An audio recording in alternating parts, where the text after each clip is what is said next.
चक्रधर स्वामींचा जो हेतू होता महानुभाव पंथ स्थापन करण्याच्या पाठीमागे, तो केवळ स्वतःपुरता मर्यादित राहून स्वतःपुरतच ते ज्ञान जे आत्मगत करून त्याप्रमाणेच वागा, एवढा पुरता तो मर्यादित नव्हता. तेवढा पुरता तो मर्यादित जर असता तर अनेक जे आहेत साधू संत अमुक तमुक सगळे गेलेले आहेत, त्यांनी स्वतःपुरतं लिखाण केलं, स्वतःची मतं मांडली, जे काही सांगायचं ते सांगितलं, पण त्याच्या पुढे ते गेले नाही. घ्यायचं तर घ्या, नाही घ्यायचं तर नका घेऊ. परंतु चक्रधर स्वामींनी एक पाऊल पुढे टाकलेलं आहे.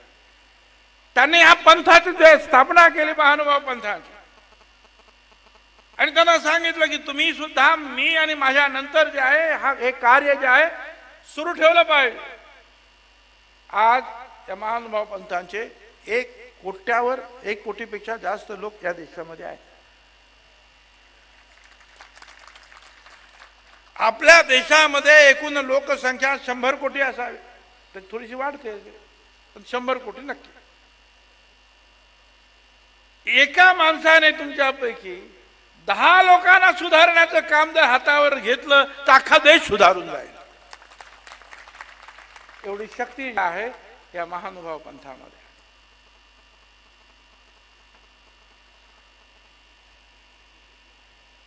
मग अशी सांगितल्याप्रमाणे हे काम पुढे नेण्यासाठी पुढे महात्मा ज्योतिराव फुले, सावित्रीबाई फुले यांनी काम सुरू केलं. त्यांच्यावर सुद्धा मारेकरी घालण्यात आले. सावित्रीबाई फुल्यांना त्यांनी जेव्हा सांगितलं की महिलांनी शिकलं पाहिजे, दलितांच्या मुलींनी शिकलं पाहिजे, काय काय त्यांना त्रास झाला. शेणाचे गोळे मारले, त्या शाळेत शिकवायला जात होत्या, शेणाचे गोळे मारले, दगड मारले, शेव्या घातल्या, सगळे केले.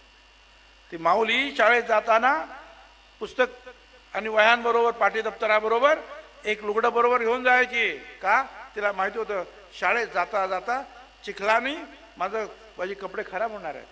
तिथे जायचं, ते बदलायचं, मुलींना शिकवायचं, परत यायचं. परत येताना तीच परिस्थिती. कधी कधी तर दगडाचा मारा सहन केला, रक्तबंबाळ झाल्या सावित्रीबाई, परंतु त्यांनी काम सोडलं नाही. कारण ठरलेलं होतं की चक्रधर स्वामींच्या प्रमाणे महात्मा ज्योतिराव फुले, सावित्रीबाई फुल्यांनी प्रवाहाच्या विरुद्ध व्हायचं.